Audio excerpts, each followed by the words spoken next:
Hello everyone and welcome to my channel. Today I am going to take up a very important topic from the writing section of the senior secondary level. The topic is debate writing. Well, debate writing, speech writing, article writing and report writing, all of them are crucial elements of the long composition section of the 11th and 12th examination pattern. The topic debate writing is considered to be a difficult one. Why? Because unlike speech, this one is very persuasive and a very important set of words and phrases that needs to be used while writing a debate. And as somebody said very rightly, that is Mr. Joseph Joubert, he said that it is better to debate a question without settling it than to settle a question without even debating it. So that shows very clearly that how important debating is. But the question is that what exactly is a debate? Well, a debate is a formal contest of argumentation in which two opposing teams defend and attack a given proposition. It is a persuasive manner of speaking with the aim of converting the view of another person or an audience to your own point of view. In this speech, the speaker speaks either for or against the issue being discussed. So, as it clearly states that the topic is given and the speaker has to speak either for the motion or against the motion. Then what about the format of writing a debate? It usually starts with salutation, that is by addressing the jury and the audience properly. Then the introduction is there, in which you have to begin with a quotation, a question or some interesting statistics. Then you have to mention that what is your stand. That is making your stand very clear from the very beginning, whether you're going for the motion or whether you're going against the motion. Then the main points, including the topics that you are going to put forth, with the help of which you are going to state your point to be the rightful one.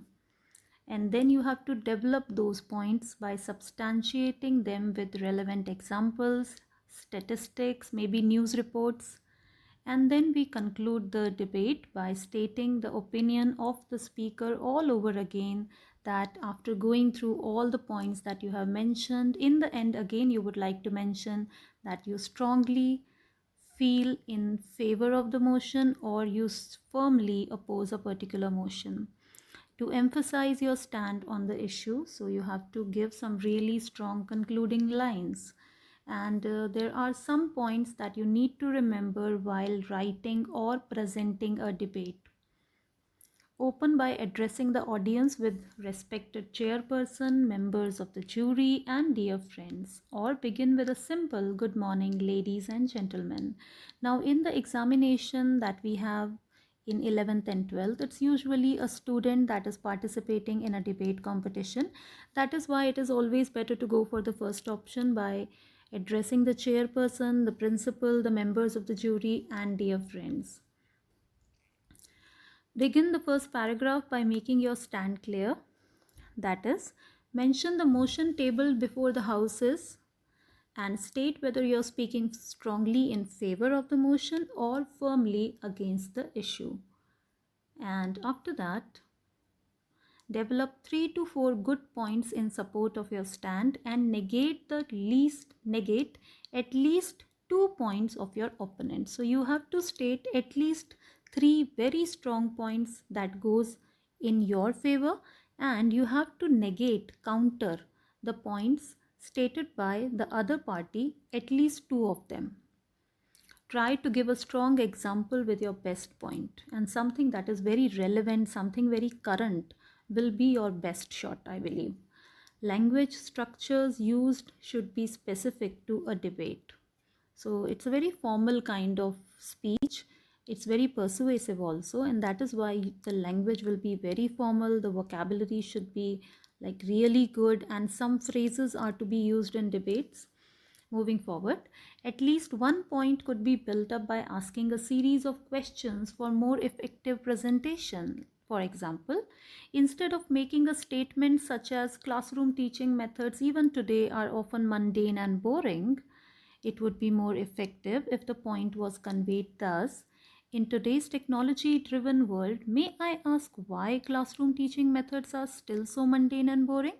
So rather than going for something negative, go for something positive. So you have to state a particular point in a positive manner rather than taking it out and out negatively.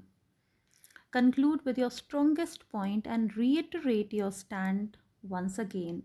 And in the end, if possible, use a quotation.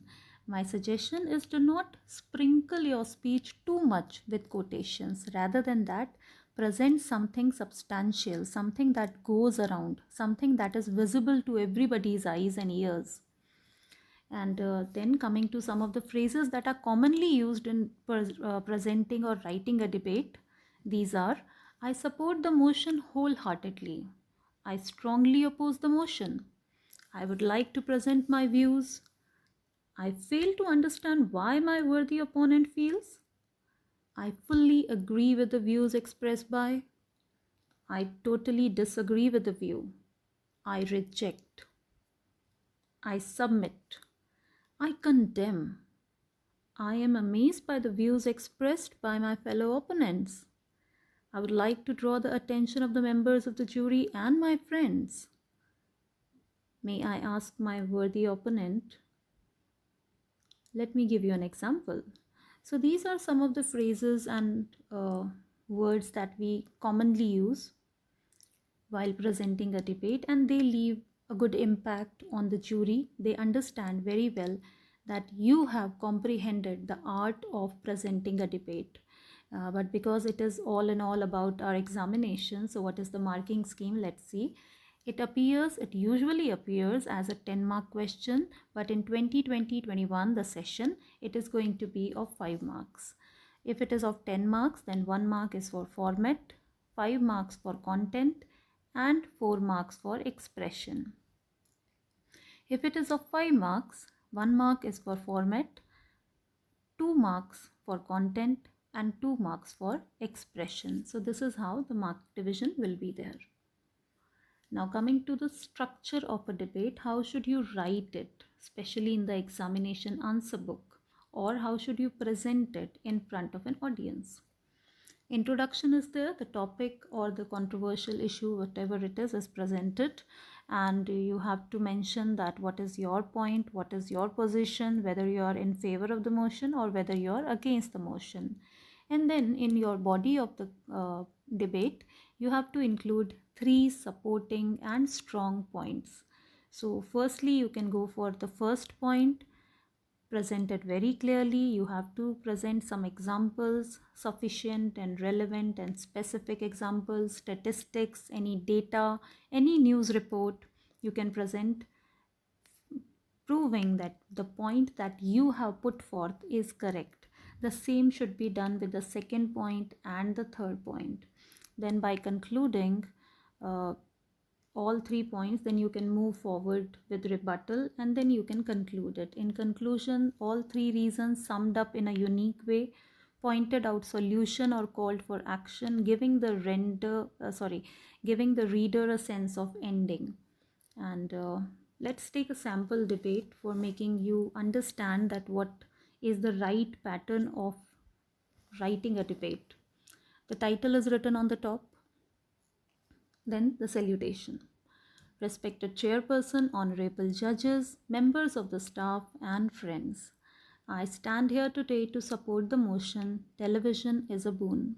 So in the very beginning, we have the salutation as well as the introduction with the opening statement. If the name is given in the question, then the name should be written in the answer. But if the name is not given, it is always better to write I code number so and so or I XYZ. Now coming to the body, first argument. Marshall McLuhan, an American educationist, says television does more educating than the schools and all the institutions of higher learning. Television provides information on topics such as science, medicine, and geography, and so on. Then the second argument. It also offers entertainment suited to all tastes and ages. People can enjoy music and dance or even cry as they watch their favorite program. So this is the second argument presented by the speaker. Then you can straight away go to the third argument, or you can go for the rebuttal as it is happening here, countering the opponents. I fail to understand why my worthy opponents feel that television is mindless. In fact, the very same television that they have been so vehemently condemning has given us greater awareness of people from around the globe. And then we have the third argument. My final argument is that television has brought people closer, both in family and from around the globe. And then the speaker concludes the speech. I conclude with the words of Fred Friendly, president of CBS News. Television, whether you like it or not, is the most powerful educational force known to man. So, in this manner, a particular debate can be presented by salutation, opening statement, three arguments, rebuttal, and conclusion. So, if you follow this pattern, you can write a brilliant debate in the examination also. Well, moving forward, now I'm going to wrap up everything in a nutshell. Let's go through that.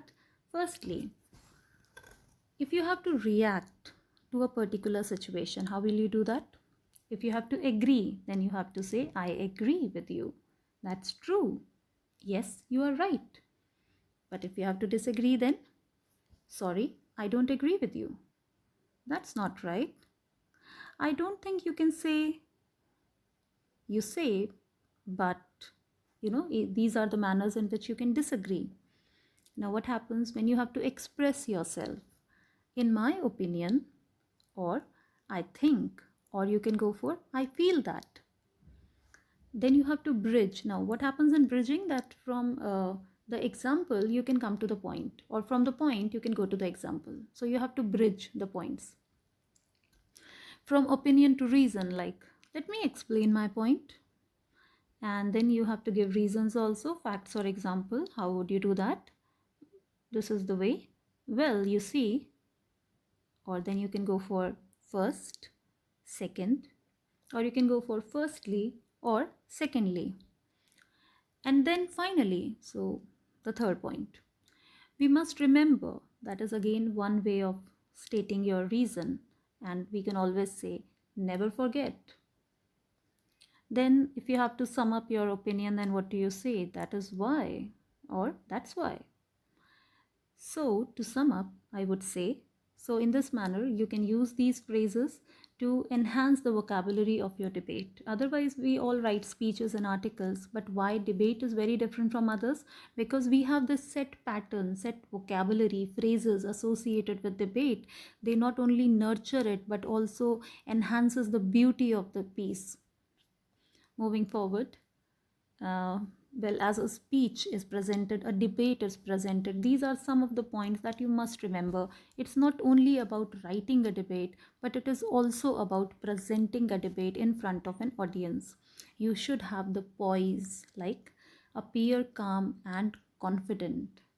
Avoid distracting behaviors, don't do that, but be calm and confident. Your voice is very important. Speak every word clearly. Use just the right volume for the space. So once you enter in the hall, you will quickly guess how huge it is, how many people are sitting. Accordingly, raise your voice. Do not go over the top, but do not put your volume at a very low level too. Speech or your volume should be as per the requirement of the audience sitting in a particular length or width of a hall. And express passion and emotion with your voice rather than moving a lot, rather than showing a lot of gestures. It is always better to express your passion and your emotion through your voice. Eye contact is a very important factor. Contact visually with the audience. look at each audience and be very confident while looking at the person. And gestures, yes, while presenting any speech, and specifically the debate, gestures play a very important role. The hand motions are there. Move your body, not too much, not too less. Have an expressive face, that is very important. So even if you're not moving your body a lot, even if you're not moving your hands a lot, show everything on your face, your voice, your eyes. The speed again is a very important factor. Talk with appropriate speed, not too fast and not too slow. Use pauses for effect and emphasis. So you have to pay a lot of attention on punctuation, stress, and intonation while presenting a debate. And while writing, make sure where the comma should be, where the full stop should be, where you have to put a question mark, where an exclamation mark, where the dots are to be written. So that will further clarify that how the speech is going to be presented, how the debate is going to be presented. So the way you want to present it, the way you have to write it. And in the end, I would like to conclude it with a quote that you don't win a debate by suppressing discussion, you win it with a better argument. So while writing a debate, think about the better argument that you can present rather than suppressing others. Give a better viewpoint. So debate is a very good medium of expressing your thoughts, and enriched vocabulary, proper phrases, good argumentation, and a lot of confidence will definitely make you win any debate competition and will make you write a really good debate in the examination, and you are going to score really well. So in the end, I would like to thank you all for listening to me. I believe that you are going to perform really well in the examination or on any stage. Thank you.